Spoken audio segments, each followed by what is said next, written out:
Welcome to the Water Margin Podcast. This is episode 101. Last time, our heroes discovered a tablet that fell from the sky, telling them that they were all incarnations of heavenly and earthly spirits.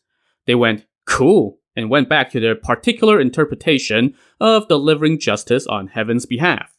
Then, Song Jiang said that he wanted to go to the capital to partake in the annual Lantern Festival celebrations. He decided that only 8 people, including himself, would get to go. He and Chai Jin, the little whirlwind, would go together. Shi Jin, the 9 tattooed dragons, and Mu Hong, the unrestrained, would go together, disguised as merchants. Lu Zhishen, the flowery monk, and Wu Song, the pilgrim, would travel as a pair since they were both, men of religion. Zhu Tong, the lord of the beautiful beard, and Liu Tang, the red-haired devil, would go as a pair as well, also as merchants. Everybody else would stay home. But just then, Li Kui the Black Whirlwind popped up and said that he wanted to go as well, and would not take no for an answer.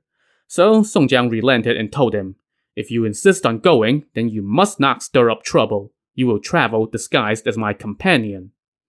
And just so he didn't have to spend all his time babysitting Li Kui, Song Jiang told Yanqing the prodigy, who used to live in the capital, to come along. There was one other issue. Song Jiang was a convicted criminal, which meant that he had received a face tattoo branding him as such, and that would be a dead giveaway in the capital. But as it turns out, after they recruited the healer An Daoquan, he had devised a course of treatment that was basically the Song Dynasty equivalent of laser tattoo removal. So, with a little bit of time, Song Jiang had managed to wipe away the reminder of his crime. Anyway, Song Jiang and Chai Jin disguised themselves as officials on vacation. They also brought along Dai Zong, the magic traveler, who was disguised as a lieutenant, just in case they needed to send an urgent message back to Liangshan. Li Kui and Yanqing dressed up as their servants and carried their luggage. As the other chieftains saw them off, Wu Yong the strategist kept reminding Li Kui, whenever you leave the mountain, you always cause trouble of some kind. This time, you're going with Brother Song to the capital. It's no ordinary matter. Do not drink on the road, and be careful in all things. Don't lose your temper. If you cause an altercation without other brothers to back you up, we might not get to meet again. Don't worry, I won't cause any trouble this time, Li Kui said, making a rather ambitious promise. Anyway, the traveling party left the base and headed toward the capital. They arrived without incident, and found lodging at an inn outside the gate of eternal life. It was the 11th day of the first month of the year, 4 days before the Lantern Festival. Song Jiang said to Chai Jin, I obviously do not dare to enter the city during the day tomorrow. Let's wait until the night of the 14th, when there will be lots of people out and about. Chai Jin volunteered to go into the city with Yanqing the prodigy the next day to check out the situation, so they both dressed up in their finest and headed toward the city the next morning. Along the way, they saw that every household on the outskirts of the city was in a festive mood as the citizens prepared to celebrate the peaceful atmosphere. Chai Jin and Yanqing entered the city without any problem and were greeted with a sprawling, impressive metropolis. The two strolled along the streets, taking in the sights. When they went by the palace's East Glory Gate, they saw an endless stream of people dressed in colorful clothing, sitting and chatting in the tea houses and taverns. Chai Jin and Yanqing went into a small tavern and took a room upstairs that had a view of the streets. As they leaned over the railing and watched, they saw numerous attendants walking around, all wearing a fabric flower with jade green leaves tacked to the side of their hats. Chai Jin whispered a few words to Yanqing. Yanqing immediately went downstairs, stepped out of the tavern, and bowed to the first attendant that he came across. I don't recognize you. I don't think we've met before, the attendant said. Oh, my master is an old friend of yours, Yanqing said. He sent me to invite you to join him. Aren't you Inspector Jiang? No, my last name is Wang. Ah, that's right. My master told me to invite Inspector Wang. I just forgot. So Inspector Wang followed Yanqing upstairs. Yanqing lifted the curtain to the dining room and said to Chai Jin, Here is Inspector Wang, as he flashed Chai Jin a hidden signal with his hand. Chai Jin invited his guest into the room, and they greeted each other. Inspector Wang stared at Chai Jin for a good while, but did not recognize him. So he said, I am so forgetful. I don't remember who you are. Please tell me your honorable name. Chai Jin laughed and said, We were friends as kids. I won't tell you my name quite yet, but you will think of it. He then ordered wine and food. Once the dishes arrived, Yanqing poured wine for them and kept encouraging them to drink more. After a while, Chai Jin asked Inspector Wang, What's with that flower on your hat? Inspector Wang replied, His Majesty is celebrating the Lantern Festival. There are 24 companies of attendants, totaling about 5,800 men. Each of us has been bestowed a new robe and a fabric flower. Each flower has a small golden badge pinned above it that says, Celebrate with the people. So we are always on call, and only those wearing the robe and the flower are allowed into the palace. Oh, I didn't know that, Chai Jin said. They drank a few more cups, and then Chai Jin told Yanqing, Go fetch me a cup of warm wine. The warm wine arrived momentarily, and Chai Jin rose and offered a toast to Inspector Wang, saying, Sir, please drink this cup, and then I will tell you my name. I really can't think of your name. I hope you will share it, Inspector Wang said as he took the cup of wine and downed it all in one gulp. And he immediately started drooling out the corner of his mouth and fell backward onto his chair.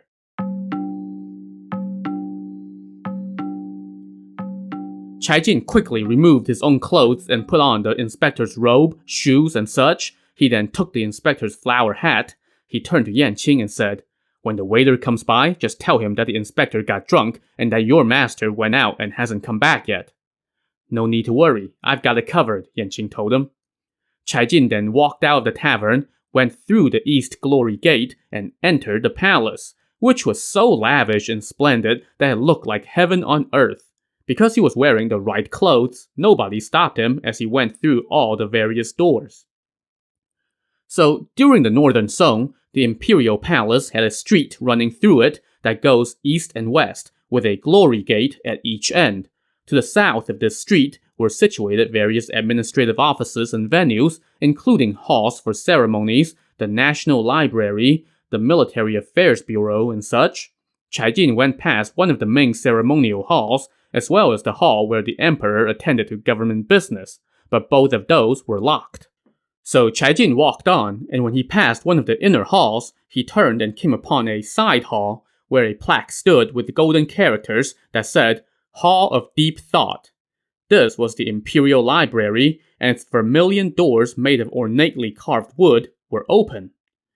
Chai Jin slipped into the library and saw the emperor's seat directly across from him, flanked by tables on which sat the so-called 4 scholarly treasures, brush with ivory handles, decorated paper, imperial ink slabs, and ink grindstones from one of the locations that were famous for producing high-quality grindstones. The bookcases were filled with books, each with ivory fasteners. In a screen directly in front of him was a gorgeous landscape painting. Chai Jin stepped behind the screen and saw that the back was blank except for 4 names. These were the names of the 4 leading outlaws of the day, and they were Song Jiang in the east, Wang Qing in the west, Tian Hu in the north, and Fang La in the south. Reading the 4 names, Chai Jin thought to himself, The country is suffering from our disturbances, and we occupy their thoughts so much that they have written our names here. After a moment's thought, he pulled out his dagger and cut off the piece of the screen that sported Song Jiang's name. He then rushed out of the library right before someone else came in. Chai Jin now left the palace through the East Glory Gate and returned to the tavern, where he found Inspector Wang still passed out. He quickly changed back into his own clothes. He and Yanqing then paid their bill, gave the waiter a big tip, and told him as they left, I am a good friend of Inspector Wang's. He passed out drunk just now, so I went to sign in at the palace for him. He's still not awake yet. I live outside the city, and I don't want to get locked inside the city when the gates close for the day. You can have all the change that's left, and here's the inspector's clothing. The waiter assured him that the inspector would be well taken care of, and Chai Jin and Yanqing then left the tavern and headed out through the Gate of Eternal Life.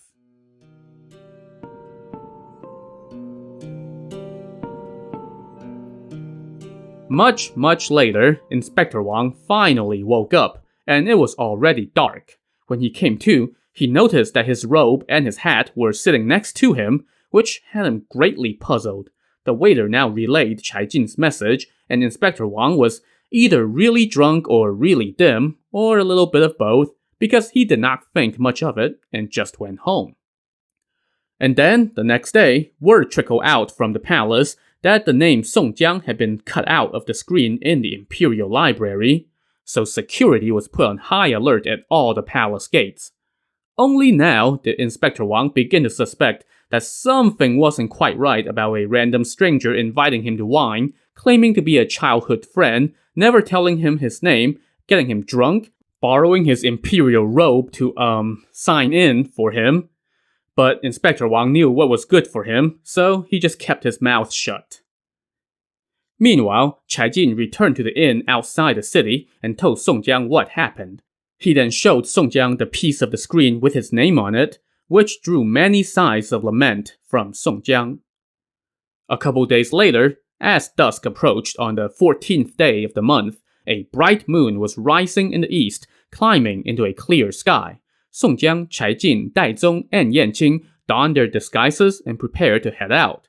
But they ordered Li Kui to stay behind and guard the room, much to his delight, I'm sure. Song Jiang and the other 3 chieftains then mixed in with a noisy crowd and slipped into the city.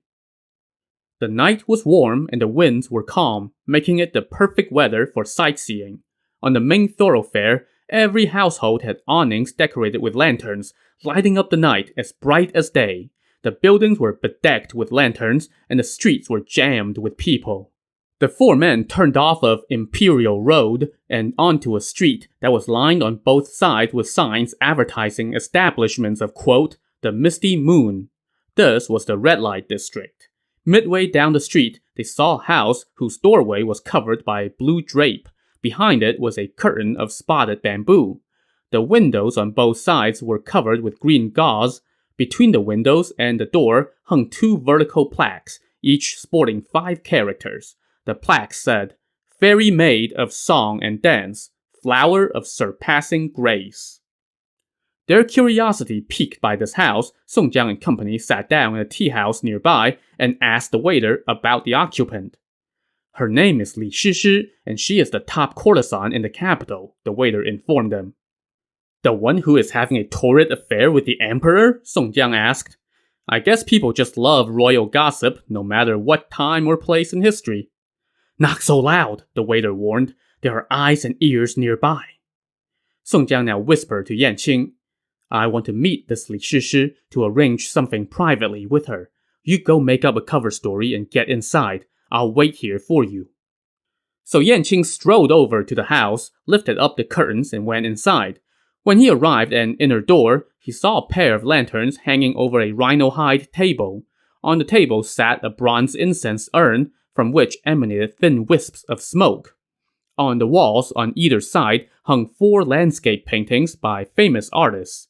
Below the paintings sat a row of 4 rhino hide armchairs. But there was no one around, so Yanqing walked on, crossing a small courtyard and entering another parlor.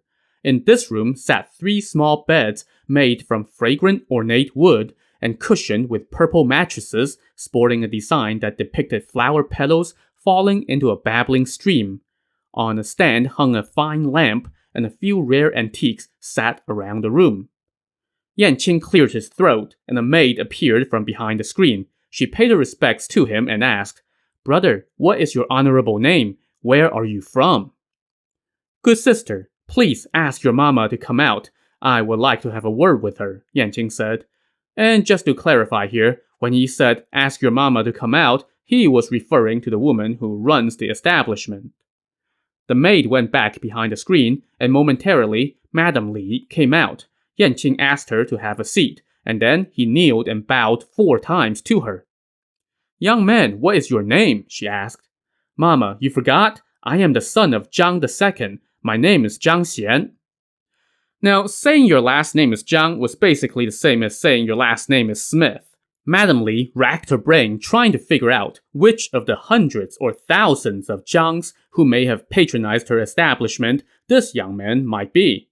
After a while, she asked, Are you the little Zhang Xian who lives under the Peace Bridge? Where have you been? You haven't come here in a long time. I have been away from home, so I haven't been able to call, Yanqing said. Right now, I am serving a merchant in Shandong province. He has endless property and is the most famous wealthy man in the region. Tonight, he has come to the capital to join the celebration, visit relatives, do some business, and to request an audience with Miss Li. He would be content to just share a cup of tea with the lady. I would not dare to ask otherwise. He has thousands of taels of silver to offer. Well, Madame Li was all about the money, so she did not need much convincing and immediately summoned the courtesan Li Shishi. In the flickering light of the lantern, Yanqing took a look at her, and she was indeed as beautiful as they said. After Yanqing bowed to offer his respects, Madame Li relayed his request, and Li Shishi asked, "Where is that magnate now?" "He is in the tea house up the street." "Please invite him to our humble abode for tea," Li Shishi said. "Without your permission, we would never dare to intrude," Yanqing said. So a quick pause here. This Li Shishi may have been a courtesan, but not all courtesans necessarily provided sexual services to all clients. In fact, some high-class, renowned ones were able to be rather choosy about whom they showed favor to and what kind of services they provided. Oftentimes, they just offer some pleasant companionship for some member of the literati or other high-class individuals. And that's why Yanqing is showing such deference here.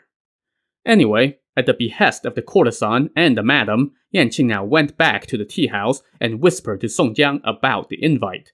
Daizong the magic traveler took out some money and paid the waiter, and the four men went to Li Shishi's house and were welcomed into the main parlor.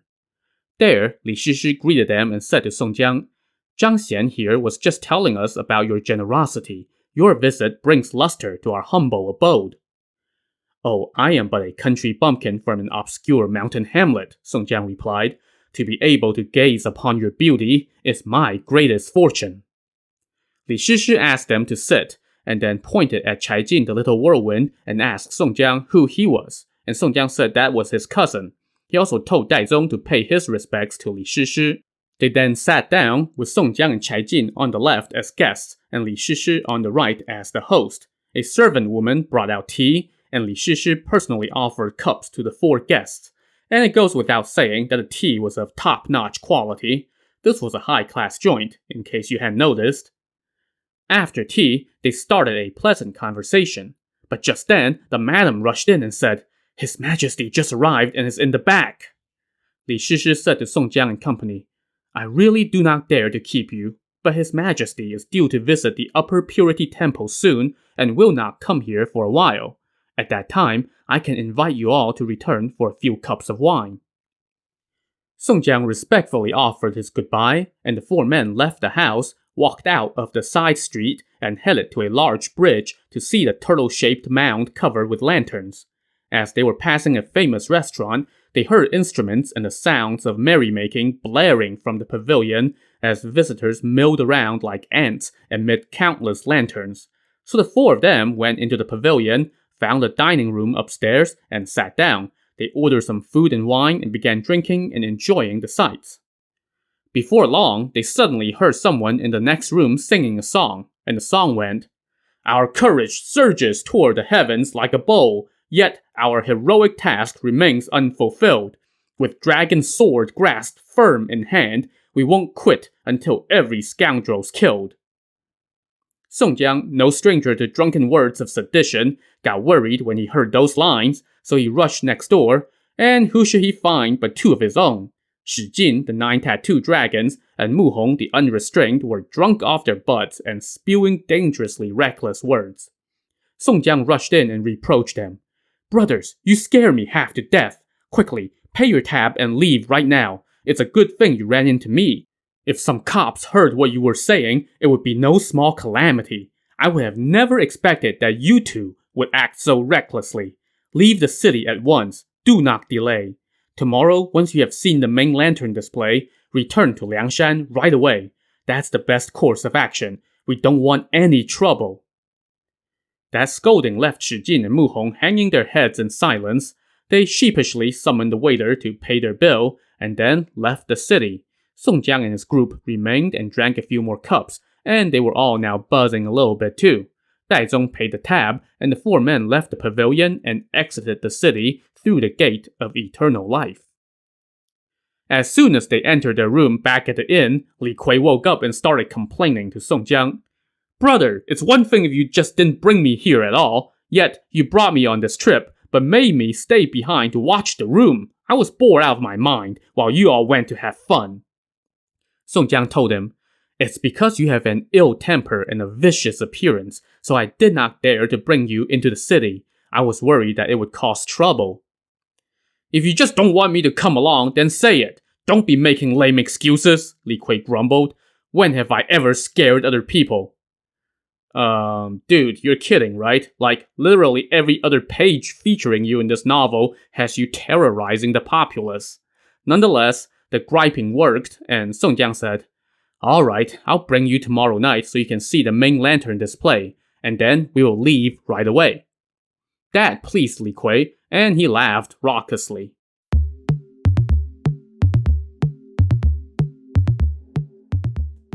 The next day was the 15th of the first month, the day of the Lantern Festival. Under a clear evening sky, countless people crowded into the streets of the capital and made merry. Mixed in with this crowd were Song Jiang and his 4 traveling companions, who entered again through the gate of eternal life. There was no curfew that night on account of the festival, but at every gate stood soldiers clad in full armor and wielding all manners of weapons, keeping a tight watch.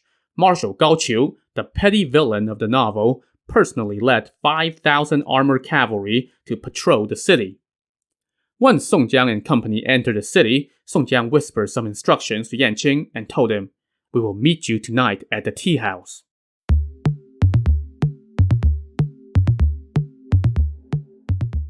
A little while later, Yanqing showed up at the door of the courtesan Li Shishi. Both the courtesan and the madam came out to greet him and said, We hope your master did not take offense. His Majesty comes here from time to time, and we, of course, do not dare to slight him. My master sends his apologies for disturbing you, Yanqing said. Shandong is a remote, backwater place and does not have any treasures. Even our local specialties are not anything special. So he asked me to bring you 100 taels of gold as a token of his esteem.